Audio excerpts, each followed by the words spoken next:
ไม่ได้เข้ารายการแล้วทีคนในห้องส่งปรบมือเยอะมาก และนี่คือรายการ Strawberry Cheesecake ไม่ใช่ กลับมาสู่รายการโต้วาทีใน New Talk ในช่องคอนโดนิวของเราอีกครั้งหนึ่งคราวที่แล้ว เธออยู่นี่เหรอครับหลังกล้อง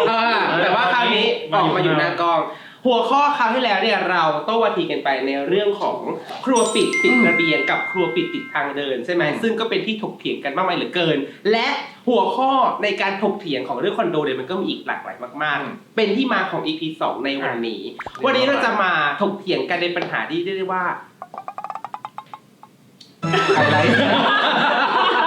ปัญหาที่เรียกว่าค่อนข้างใหญ่เลยนี่น่าจะเป็นปัญหาหลักๆที่ทำให้คนที่อยากจะซื้อคอนโดหรือว่าลงทุนคอนโดเนี่ยขบคิดกันมากมายแก่ก่อนก็คือว่าจะซื้อคอนโด low rise หรือว่า high rise ดีท่านเป็นนี่คือขบคิดเหรอขบคิดคอนโด low rise ตึกเตี้ยหรือว่าคอนโด high rise ตึกสูงดีก็เดี๋ยววันนี้เราจะมาโต้วาทีกันโดยที่เบนกับมิกจะอยู่ในทีมของฝั่งคอนโด low rise และพี่พีกับปายจะอยู่ในฝั่งของคอนโด high rise เนาะก็เดี๋ยวไปรับชมกันเลยแต่ว่าก่อนจะดูเป็นฝากกดไลค์กดแชร์กด Subscribe กดกระดิ่งให้กับคอนโดนิวของเราด้วยนะเหมือนเรากลัวเขาเถียงกันไม่หมดเลยอย่างนี้ขึ้นส่วนกลางนี้ไปถ่ายภาพเก็บไว้แล้วมาดูที่ห้องก็ได้ไม่น้ำที่ไทยแล้วเหมือนไปว่าอยู่ตัวตัวอย่างมันยังคนเยอะไปติ่ม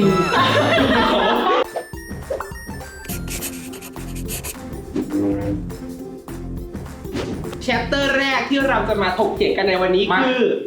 อันนี้มันตั้งไว้ทำไมตรงนี้เหรอไม่ใช่โอเค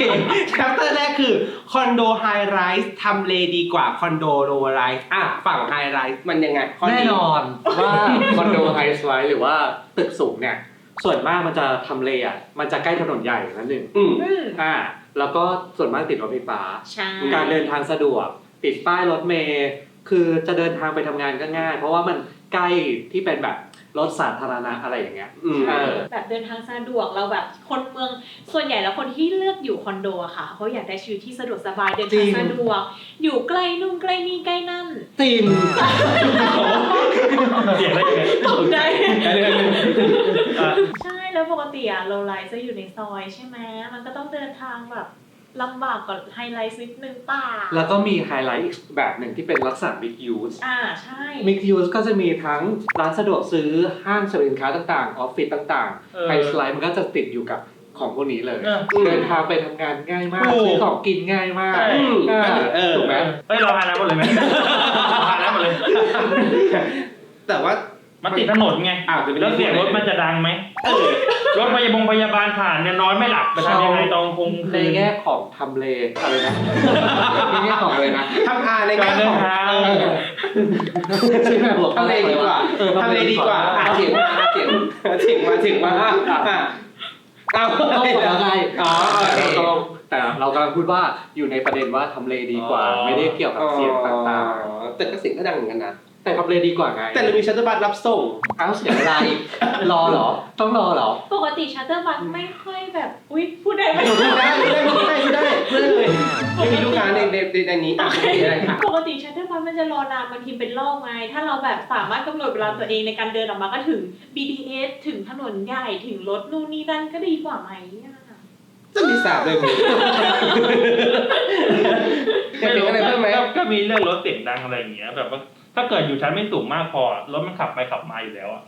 นี่มันค่ะอันนี้จริงๆอันนี้เคยเจอในเคสบางเคสว่าคอนโดไฮไลท์นั่นแหละที่อยู่ติดกับรถไฟฟ้ามากๆกับเสียงรถไฟฟ้าที่วิ่งมันเข้าเหมือนกันแต่ถ้าเราอยู่สูงไปเลยไม่มียอมรับแหละว่าทำเลไฮไลท์ดีกว่าเพราะว่าอะไรเพราะว่าที่ดินที่อยู่ใกล้กับรถไฟฟ้ามันจะไม่ได้ใหญ่มากเนาะพี่พีทเนาะฉะนั้นเขาจะต้องทำโครงการให้สูงจำนวนห้องให้มันเยอะหน่อยเพื่อที่ว่ามันจะได้แบบvalue ของที่ดินมันได้คุ้มค่ากันและอีกอย่างด้วยความที่คอนโดไฮไลท์ส่วนมากจะติดกับถนนใหญ่ใช่ป่ะด้วยข้อกฎหมายแล้วมันสามารถสร้างตึกสูงได้ยิ่งกว่าคอนโดโลไลท์ที่อยู่ในซอยการแบบระยะของตึกสูงมันก็จะแบบน้อยลงหรือว่าเสียงดังเนาะใช่ถึงดัง เราติด ตอนนี้มีเสียงดังมาก ที่กันเสียงก็ได้ เราไม่ได้เกี่ยวกับ ไม่ ไม่ ว่า ได้ ติด เกี่ยวกับรถอะไร ไม่ผมว่าติดที่กันเสียงก็ได้แต่ว่าติดที่หูเรา ใส่เอียร์ปั๊ก ใส่เอ็มบอ โอเคข้อนี้ประมาณนี้แชปเตอร์ที่2นี่เป็นฝั่งเราบ้างแล้วมีก็คือคอนโดโลไรส์มีความเป็นส่วนตัวกว่าคอนโดไฮไรส์อยากรู้อะไรอ๋อตกกันใจนึกว่าจะเถียงเลย ก็คือปกติแล้วเนี่ยคอนโดโลไรส์เนี่ยมันจะเป็นคอนโดตึกเตี้ยที่มียูนิตไม่เยอะที่ดินขนาดไม่ได้ใหญ่มากฉะนั้นเนี่ยจำนวนยูนิตของคอนโดโลไรส์ส่วนมากจะไม่เกินสัก300-400อะไรแบบนี้หรือว่าต่ำสุดที่เราเคยไปมาที่อารีอ่ะนักกีฬาพหลอารีเนาะก็ประมาณ80ยูนิตก็เรียกได้ว่ามีความเป็นส่วนตัวมีความแบบไม่มีเสียงดังจากเพื่อนบ้านไม่ได้รับการรบกวนหรือว่าอะไรเป็นส่วนตัวมากๆเลยมีความ private สูงอะไรประมาณนี้ ส่วนกลางไม่ต้องแย่งกันใช้นะ ใช่เพราะว่าคือ คน จำนวนยูนิตต่อส่วนกลางเนี่ยมันค่อนข้างที่จะลงตัวแบบ ใช่ เข้าออกโครงการก็นอนรถจอดกันน้อยๆนู่นนี่นั่นสบาย มีเหตุผล ไปว่ายน้ำที่ส่วนกลางเราอ่ะมันเหมือนแบบว่ายน้ำอยู่แบบอยู่บ้านอยู่แล้วไปว่ายน้ำที่ไทยเหมือนไปว่ายอยู่สวนสยามมันยังคนเยอะไปบ้า ๆนะมันก็ไม่ถึงขนาดนั้นพูดถึงสยามเลยเหรอ หาเรื่องเถียงก่อน สไลด์มาจากห้อง เหมือนเรากลัวเขาเถียงอ่ะ กันไว้ก่อนเลย ก็นับว่าอย่างที่เราเคยไปเนาะไม่ว่าจะเป็นตัวคาวาเฮาส์เองหรือว่าตัวเดอะเนสตรงสุขุมวิทพระโขนงอันนั้นน่ะก็มีความเป็นส่วนตัวค่อนข้างสูงแล้วก็ไม่วุ่นวายด้วย ก็มีเหตุผลนะฮะไม่ใช่ เนี่ยคือเราเปลี่ยนข้างกันตลอดเวลาเลย ขอโทษไม่เสมอไป ทำไม ยูนิตน้อยหรอ เป็นส่วนตัวหรอ คอนโดไฮไลท์ก็สามารถเป็นส่วนตัวได้เพราะจริงๆแล้วคอนโดไฮไลท์อ่ะจำนวนยูนิตต่อชั้นเนี่ยก็น้อยกว่าก็มีเหมือนกัน แต่ภาพรวมในโครงการมันเยอะไง แต่ว่าพวกส่วนกลางหรืออะไรอย่างเงี้ยไม่นะ อีกแป๊บนึงนะ ไปดูแบบแถววะพี่ แต่ในแง่ของความไม่วุ่นวายอ่ะก็เหมือนกันนะ เพราะว่าแบบว่าตอนเราอยู่ในห้องชั้นเราก็คนไม่ได้เยอะมากอะไรอย่างงี้ใช่ไหม เพราะส่วนใหญ่ไม่ต้องล็อกชั้นอยู่แล้วอ่ะมันจะมีวิธีการล็อกชั้นแล้วอยู่แล้วอ่ะมันไม่ได้มันก็แบบจำนวนต่อชั้นอะไรอย่างเงี้ยจำนวนห้องต่อชั้นมันก็น้อยลงในส่วนของเรื่องพื้นที่ส่วนกลางเนี่ยก็จะบอกว่าส่วนมากคอนโดโลไลส์อะพื้นที่ส่วนกลางมันจะน้อย ใช่ใช่ ส่วนเล็กๆอ่ะที่ออกกำลังกายที่วิ่งสัก2-3 อันอ่ะ มันไม่พอหรอก มันสำคัญต่อจำนวนยูนิต ก็อยากว่ายน้ำสระโอลิมปิกอะไม่ได้เหรอ อยากนั่งสวนแบบกว้างๆต้นไม้ใหญ่ๆไม่ได้เหรออะไรอย่างเงี้ย แต่ว่านี่ก็ยังเริ่มไปว่าใจเย็นแล้วแต่นี่ก็รู้สึกว่าถ้าส่วนตัวนะถ้าวัดด้วยความ private หรือว่าความสงบของมวลรวมทั้งหมดนี่ว่าโลไลท์ก็ยังตอบโจทย์ในเรื่องของความสงบอันนั้นอยู่แต่โอเคมันก็จะมีโลไลท์บางโครงการที่ไม่ได้เล็กอย่างเช่นทางฝั่งรังสิตหรือฝั่งอะไรเงี้ยก็จะเป็นโลไลท์ที่แบบ 2,000 ยูนิตอะไรอย่างเงี้ยโอเคอันนั้นก็จะมีความวุ่นวายหน่อยแต่ถามว่าคอนโดไฮไลท์ที่สงบมีไหมนี่บอกว่ามีก็จะเป็น Luxury Class หน่อยหรือว่าเป็น High Class ขึ้นไปเนาะจำนวนยูนิตก็จะประมาณสักไม่เกิน500 400-500มันเนี่ยก็ยังมีความ ต่อชั้นก็จะน้อยลงไปด้วย ใช่แต่โดยส่วนมากแล้วคอนโดโลไลท์ก็จะมีความเป็นส่วนตัวมากกว่าอยู่ดีเธอไม่เห็นด้วยกับสิ่งนี้เหรอ เห็นด้วยนะ อย่าไปยอมแพ้สิ ข้อนี้ก็มันนี้แหละเพราะว่าไม่อยากพูดเยอะเดี๋ยวเรายอมให้ข้อหนึ่งก็ได้เพราะข้อที่แล้วเราชนะแล้วไง ตัดออกเลยนะตัดออก โอเคแชปเตอร์ที่3เมื่อกี้คือตัดจบเลยเนอะเพราะว่าเดี๋ยวกลัวตกกันจริงในรายการแชปเตอร์ที่3อยู่คอนโดก็ต้องอยากได้วิวไหมฉะนั้นเนี่ยการอยู่คอนโดไฮไรส์ตอบโจทย์ในเรื่องของการได้ห้องที่มีวิวสูงมากกว่าคอนโดโลไลท์ ถูกต้องนะครับ ยังไงก็ตามหัวข้อเลยอย่างน้อยสมมติว่าถ้าใครอยากได้วิวสวยๆก็ต้องอยู่บนที่สูงๆถูกปะมันก็จะได้ทั้งวิวได้ทั้งแบบ วิวเมืองกลางคืนกลางวันอ่ะมันสวยมากนะในกรุงเทพอะไรอย่างเงี้ยค่ะในเมืองอ่ะการที่แบบว่าเราทำงานเหนื่อยๆกลับบ้านมาแล้วก็บอกอุ้ยมาชมวิวสวยๆมันผ่อนคลายบรรยากาศนั่งจิบชาชมวิวชมนกชมไม้ป่าอีกประเด็นหนึ่งก็คือมันจะมี value เพิ่มขึ้นมา value ของห้องใช่ไหม value ของห้องไม่ว่าจะขายต่อหรือเช่าก็ได้กำไรมากกว่าใช่เพราะว่าบางทีห้องเหมือนกันในโครงการเดียวกันแต่ว่าวิวสวยวิวไม่สวยเนี่ยราคาต่างกันจริงใช่ประเด็นนี้เห็นด้วยแต่ก็ไม่ได้ว่าจะเห็นด้วย 100% ยังไงอันนี้ก็รู้สึกว่าวิวของคอนโดไฮไลท์เนี่ยเป็นวิวที่บางโครงการเนี่ยไม่ stable เลย แปลว่าณวันนี้เราอาจจะได้วิวเมืองเนาะแต่ว่าในอนาคตเนี่ยด้วยความที่คอนโดไฮไลท์ที่พวกเธอบอกว่าทำเลดีถูกไหมนั่นแปลว่าที่ดินด้านรอบๆเนี่ยก็มีคนจ้องที่จะจับจองอยู่ตลอดเวลามีโอกาสที่จะมีตึกรึกขึ้นมาอย่างเช่นกรณีสาทรที่เป็นที่ถกเถียงกันมากมายเหลือเกินว่าขึ้นมาทีก็คือบังทั้งตึกไปเลย คอนโดหนึ่ง เธออย่าไปย้ำสิถ้าเราสั่งพูดแบบข้ามๆไปเร็วๆที่มันเกิดขึ้นมาอ่ะมันก็เป็นสิ่งที่เกิดขึ้นได้แต่ถ้าเธอซื้อคอนโดโลไรส์ส่วนมากเนี่ยโลไรส์จะเป็นเอาพื้นที่ส่วนกลางไว้ตรงกลางตรงนี้เนาะแล้วเวลาที่เราซื้อวิวที่เป็นพื้นที่ส่วนกลางเนี่ยวิวเนี่ยสเตเบิลเป็นวิวส่วนกลางส่วนสีเขียวของเราไปตลอดอันนี้ก็เป็นทางฝั่งของวิวที่รู้สึกว่านี่ได้เปรียบกว่าคอนโดไฮไลท์ แล้วห้องที่อยู่รอบๆอ่ะ เมืองนะ ไม่นับเรื่องนั้น เราเป็นเพิ่มบ้านเองเธอ ทำไมนะ ก็เราอยากได้วิวเมืองไงเราเลยก็เราอยากได้วิวเมืองไงเราก็ต้องซื้อตึกสูงสิแล้วถ้าเกิดสมมติว่าตอนวันนี้ได้วิวเมืองแล้วในอนาคตมันจะแบบว่ามีตึกมาบังอ่ะแต่อย่างน้อยตอนนี้เราก็ได้วิวเมืองแล้วแต่ถ้าเราซื้อโลไลท์อ่ะเราไม่เคยได้วิวเมืองตั้งแต่แรกเลยนะ อย่างนี้ขึ้นส่วนกลางนี้ไปถ่ายภาพเก็บไว้แล้วมาดูที่ห้องก็ได้ ตอบแบบกราฟิกตอบแบบคนเป็นกราฟิก ปิดมาติดไม่ตก เหมือนไปเที่ยววัดแล้วร้อนเราก็ไม่ลงแล้วดู Google แล้วเราก็อธิษฐานอะไรอย่างเงี้ยไม่ได้หรอ คนดูคือไม่ได้อะไรเลย ไม่ว่ากลางวันกลางคืนก็เป็นวิวเลย ช็อตเลยอะก็เป็นวิธีที่ไม่แนะนำก็ประมาณนี้ถ้าต้องยอมรับก่อนว่าเรื่องวิวเนี่ยมันค่อนข้างมีความแตกต่างกันเนาะทั้งคือแตกต่างกันชัดเจนเลยแหละถ้าซื้อโลไลท์เนี่ยเราก็จะแนะนำลูกเพจเราเสมอเนาะว่าให้ซื้อห้องที่หันเข้าส่วนกลางตรงกลางวิวสเตเบิลกว่าแล้วก็เป็นวิวสุดเขียวสวยๆส่วนไฮไลท์เนี่ยวิวสวยจริงอันนี้ยอมรับหลายโครงการนี่คือวิวบางกระเจ้าวิวเมืองคือสวยมากแต่ไอเรื่องว่าจะมีตึกบล็อกไหมเนี่ยในต้องเช็คอีกทีนะใช่ปัจจุบันนี้คือมีหลายที่เลยที่เกิดกรณีตึกขึ้นมาบังกันในตอนหลังเนาะก็อย่าลืมถ้าเกิดซื้อไฮไลท์อยากได้วิวสวยๆก็เช็คที่ดินรอบๆด้วยซึ่งในเว็บไซต์เราอ่ะมีข้อมูลตรงนี้มีบทความเกี่ยวกับตรงนี้อยู่ก็สามารถเช็คได้ว่าพื้นที่ขนาดเท่าไหร่สามารถขึ้นตึกสูงได้กฎหมายเป็นยังไง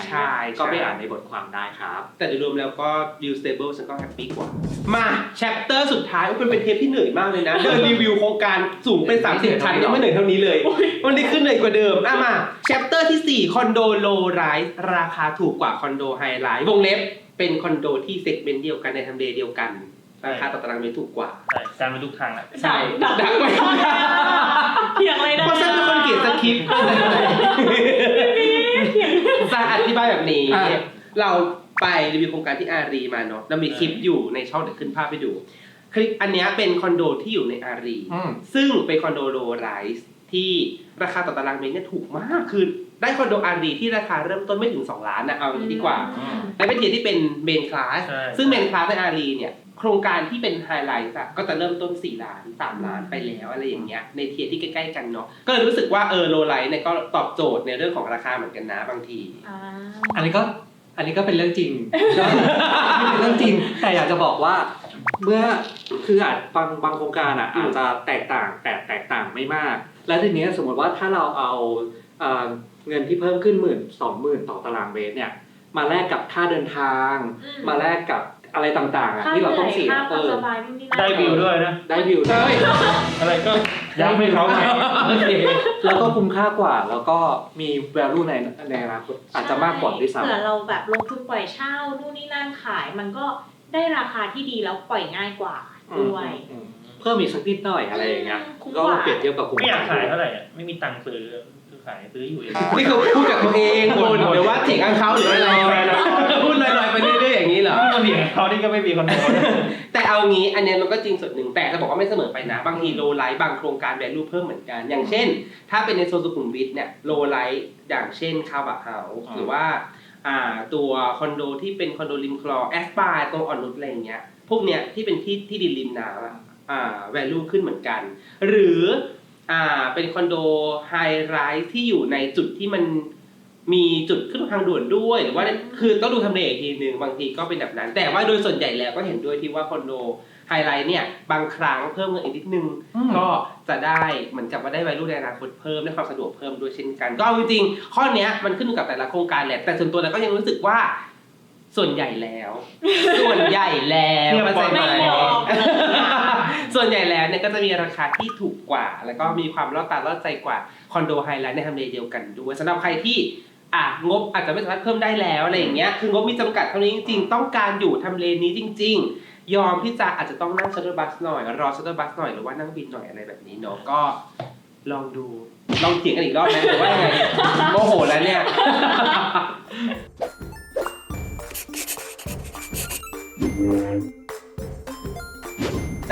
เป็นยังไงทุกคน4 chapter ที่เราได้ทำการถกเถียงรู้สึกว่าไม่ได้เลยฟังพวกแกเถียงกันอยู่ คนฟังก็งง ไม่มีอะไรตัวอะไรมันดีกว่ากัน ถ้างงไม่แปลกหรอกว่าอะไรดีกว่ากันนะเพราะมันตัดสินใจยากจริงๆแล้วเนี่ยคอนโดโลไลท์กับไฮไลท์เนี่ยสิ่งที่นำมาเปรียบเทียบกันได้แบบเห็นภาพได้ชัดก็4 ข้อเมื่อสักครู่ที่เราทำให้ดูเนาะแต่มันก็จะมีประเด็นหนึ่งเป็นสิ่งที่หลายคนต้องคิดแต่ว่ามันไม่สามารถเอาภาพออกมาเป็นนามธรรมได้คือเรื่องของค่าส่วนกลางเรื่องของอะไรต่างๆเนาะนอกจากค่าห้องแล้วทุกคนอย่าลืมว่าคอนโดเนี่ยมันจะมีค่าใช้จ่ายอื่นๆที่ตามมาอย่างเช่นพวกค่าส่วนกลางเนาะเรื่องค่าส่วนกลางเนี่ยคอนโดไฮไลท์เนี่ยค่าส่วนกลางจะถูกกว่าคอนโดโลไลท์นะถึงแม้ว่าโลไลท์เนี่ยพื้นที่ส่วนกลางจะไม่ได้เยอะเท่าแต่ว่าด้วยจำนวนตัวหารของยูนิตในโครงการน่ะมันทำให้หารได้น้อยฉะนั้นเนี่ยค่าส่วนกลางของคอนโดฝั่งโลไลท์ของเราเนี่ยมันจะแพงกว่าคอนโดฝั่งไฮไลท์ของเขาแต่ในขณะเดียวกันก็เราเนี่ยก็จะไม่ได้มีคนไปใช้เยอะไม่วุ่นวายแต่เขาก็จะมีพื้นที่ส่วนกลางให้เลือกได้เยอะกว่าเนื่องจากว่าเขามีตัวหารเยอะมีลูกบ้านเยอะฉะนั้นเขาทำพื้นที่ส่วนกลางได้เยอะกว่าความเห็นนี้ว่าอย่างไรตรงนี้ก็เห็นด้วยแต่บางทีโลไลท์ก็ไม่ได้แบบแพงเสมอไปเพราะพื้นที่ส่วนกลางบางทีเขามีจำกัดอะไรเงี้ยมันก็จ่ายน้อยลงไปด้วยใช่คือถ้าเกิดว่าประเด็นเรื่องของพื้นที่ส่วนกลางถ้าเกิดว่าอยากจะถามตัวเองดูก็ต้องดูว่าเราชอบพื้นที่ส่วนกลางที่เอาแค่พอดีคนไม่เยอะไม่อัดหรือว่าชอบพื้นที่ส่วนกลางหลากหลายแบบเยอะๆเลยก็จะต้องอาจจะต้องดูฝั่งไฮไลท์แต่มีบางคอนโดที่ไม่มีส่วนกลางเลยก็มีใช่แล้วก็จะถูกลงไปอีกใช่ก็ต้องอันนี้ก็จะไม่ต้องเสียค่าส่วนกลางเลยคือจริงๆแล้วเนี่ยเป็นรู้สึกว่าซึ่งมันแล้วแต่ไลฟ์สไตล์คนใครจะพูดก่อนโอเคซึ่งจริงๆแล้วที่พีทบอกมันแล้วแต่ไลฟ์สไตล์คนเนาะซึ่งเวลาที่เราเปรียบเทียบคอนโดโลไลท์กับไฮไลท์เนี่ยมันเกิดขึ้นไม่บ่อยแต่ถ้าเกิดว่าในทำเลเดียวกันมี2กันอย่างเงี้ยแล้วเกิดต้องเปรียบเทียบกันขึ้นมามันค่อนข้างยากเลยว่าจะเลือกอันไหนดีฉะนั้นเนี่ยอันนี้ก็เอาหลายๆประเด็นมาพูดคุยกันมาถกเถียงกันจำลองเป็นคนจะซื้อ2คนหรือว่าเป็นคนเดียวกันที่มี2ความคิดมาเถียงกันว่าอะไรมันเดียวกันก็จัดจำแนกประเด็นได้ประมาณนี้ก็หวังว่าจะเป็นประโยชน์กับทุกคนหรือไม่เป็นประโยชน์เลยก็